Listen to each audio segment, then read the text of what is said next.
The member from Stormont Dundas South Glengarry has in fact given notice of dissatisfaction with the answer to a question given by the Minister of Health and Long-Term Care. Now the member has up to 5 minutes to debate the matter, and the Minister or the Parliamentary Assistant may reply for up to 5 minutes. I now turn it over to the member from Stormont Dundas South Glengarry for up to 5 minutes. Thank you, Speaker. We are having some real problems in health care in Stormont Dundas and South Glengarry. And just one of the issues is the chronic shortage of adequate funding for our hospitals and long-term care facilities. This past winter, the Cornwall Community Hospital was experiencing occupancy rates of over 138%, with patients on stretchers in hallways, empty offices, and any cubby holes that staff could find. Speaker, this is not a new problem. Part of the problem stems back to a lack of long-term care beds that have been ignored by this government for over 14 years. They have not built any net new beds in this province since taking over 13 years ago. You can only imagine the problems this is causing, as the number of people over the age of 75 has been increasing dramatically since 2003. Back before the 2011 election, the Cornwall Community Hospital was experiencing much the same problem, with alternative level of care, or ACL, patients blocking hospital beds, needing care but having no place to go. The McGuinty government funded 32 beds in the former Cornwall General Hospital to handle some of the demand. So in early 2013, this government, through the CCH, was shutting down these beds, saying that they had no need for them. Apparently, the problem had miraculously solved itself and these beds were never needed, or at least that was the message from the ministry through the CCAC. So I contacted the CCAC about my concerns, and they reassured me that this was not a problem. Then I referred to the 2012 Auditor General's report that was just a couple of months old at the time, and it ranked our region as having the worst wait times in Ontario, involving patients who were waiting over 3 years to get a bed.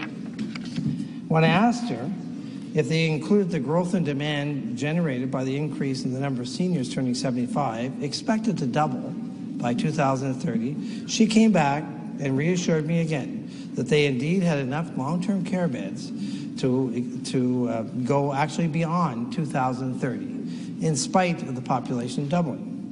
So, Speaker, if you do the simple math, that are the only two alternatives can happen there. With the facilities they have, if the facilities they had were adequate, and the population was going to double, that meant they had double the facilities they needed back in 2013. So either the CCAC was doing a terrible job at managing the system, or they weren't telling the truth, or both. Which is it? Speaker, you can imagine at 138% capacity, this year has been a nightmare for the staff at our hospital as they try to provide quality and compassionate care. Stats from the OHA, the Ontario Hospital Association, show that funding from the Ministry of Health has not kept up with inflation for over 9 years. In fact, 4 of the past 5 years has seen a 0% increase, not even covering inflation. This morning, the Minister fired back a stat that the Cornwall Community Hospital had received a 4.5 increase just this year, trying to indicate that they were well looked after. But what he neglected to say that last year they had a 2.5 decrease. Oh dear. So this is the type of tricks we're seeing played by this government, and that was in the year ending 2016. And that was only after a late increase last fall because of hours and hours of study that showed they were chronically underfunded. So, Speaker, this government talks about honesty and transparency, but we're getting everything but. I hear over and over again about the 1% increase in hospital funding. So one of my other hospitals I met with, they had a chronic problem with underfunding. They're experiencing almost $1 million cut. So taking the government at their word, I asked them about that 1% funding increase. Well, he explained it. The budgets are broken down into 3 pots. So in this one pot, the smallest of the 3, they got the 1% increase. But in the other 2 pots, they got over $1 million decrease.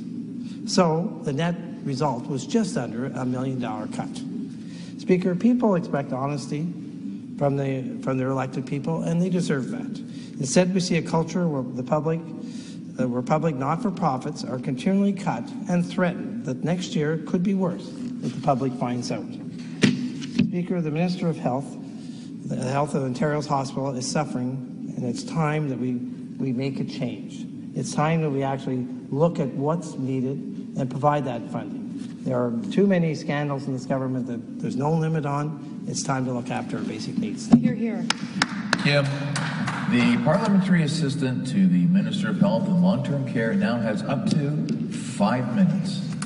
Thank you very much, Mr. Speaker, and it's a pleasure to respond to the member opposite, and I was happy to see him last Saturday night back in Ottawa. It was nice to see him. Some of the people at the event we were at thought he came from far away. I said, Cornwall's only an hour away.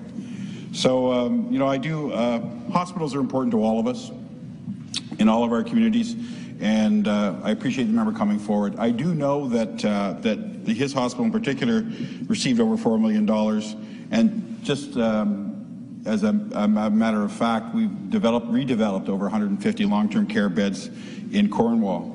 You know, one of the challenges that we have is how we hear on the other side, well, you're cutting hospital funding when year over year over year we're increasing hospital funding, and when the health budget increases year over year over year. So, you know, I appreciate the member's got to stand up and do what he believes is right for his community, but I would like to underscore the fact that to say that we've cut healthcare funding is just simply not true. So, you know, one of the things that we've tried to address are wait times. So if you look at both the Fraser Institute and the wait time allowance, Ontario is consistently ranked as having some of the shortest wait times in Canada. Those are critical. Those are critical things. Those are things like hips and knees. They're cataracts. They're access to MRI and diagnostic services. So those hip and knee replacements. So I know that inside the Champlain Limb that they have a very effective hip and knee replacement regime where they have a single queue. So if you want to get your hip or your knee replaced, you can go into a single queue and get the next available surgeon, or you can go to the surgeon that you would like to go to who may have a longer waiting list. But people that way, they've been able to reduce wait times. They're working towards doing that with MRIs as well. I think last Tuesday or Wednesday, we had a debate about debt. So the thing that I find really interesting from the members opposite is, we have this motion, and the leader of the opposition is saying, well, debt, you got to take care of the debt. You got to take care of the deficit. But what I also hear from the other side, from the members across, is, but I got this hospital. But, I've got this thing in my riding, there's this road. So, you can't have it both ways. You have to pick a lane. You can't reduce the debt and deficit and make more investments in public services. You can't say, we're going to take away 100,000 jobs and improve public services. And I know that was the last campaign, but I'm not sure that that's changed. I know that the leader of the opposition wasn't a member in here at that time, but he was present when that was announced. He was there. He was standing beside the former leader of the opposition when he made that statement. So as I said, I appreciate very much the members. We all have to make sure that we work hard, and we all work hard in our communities to make sure the health care that people need and want is there. But we can't, we can't fool ourselves that we're trying to put resources in a way that's balanced and meets all those needs. And you can't, allocate those resources and ask for more resources and at the same time say, use less. We'll use less. Well, it's not going to work. It's just simple math. So you have to pick a lane about what it is you want to do. And as I said, I really appreciate very much what the member opposite is doing, what he's saying. I don't agree with all the things that he's saying. But I do want to encourage members on the other side. Is it public services? Is it debt? Is it public service jobs?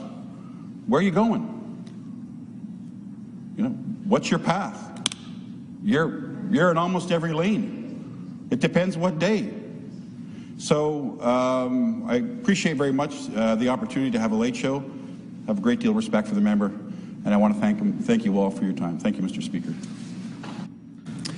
Thank you. I'd like to thank both members for a very respectful discussion, debate pertaining to concerns that have been raised.